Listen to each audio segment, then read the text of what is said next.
হয়তো অনেকে পুরস্কার পাবেন তার নিজস্ব দক্ষতার জন্য। যদি কেউ বঞ্চিত হয়ে থাকেন নিশ্চয়ই বলবেন, আবার পুষিয়ে দেবো।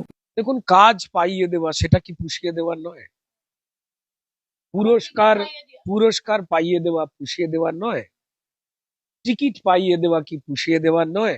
আবার আর সেই পুষণ নিতে গেলে পোষমন্ত্রী তুমি পশ্চিমবঙ্গের এই অন্যায়, অবিচার, শোষণ, মহিলাদের উপরে অত্যাচার, চুরি, লুট তুমি যদি দেখতে না পাও, তুমি আমার পছন্দের শিল্পী।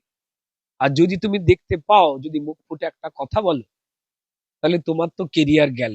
যার আর কিছু হতে পারে না। আমার মনে হয় যে অন্যান্য রাজ্যে যে আমাদের মুসলমান ভাইরা, বোনেরা, দিদিরা তারা বিজেপিকে ভোট দিয়েছেন, তিনি তাদেরও অপমান করলেন, সমগ্র মুসলমান সমাজকে অপমান করলেন, দাড়ি এবং টুপিকে চূড়ান্ত রকম ভাবে অপমান করলেন। কে এই রিজু, কি নাম বলছেন আমি চিনতে পারছি না, তিনি কে জানিও না, ইন্টারেস্ট নেই। ইসলামের শাস্তি হচ্ছে হাত কেটে নেওয়া। আমি ভুল বলছি? মিথ্যা কথা বলছি?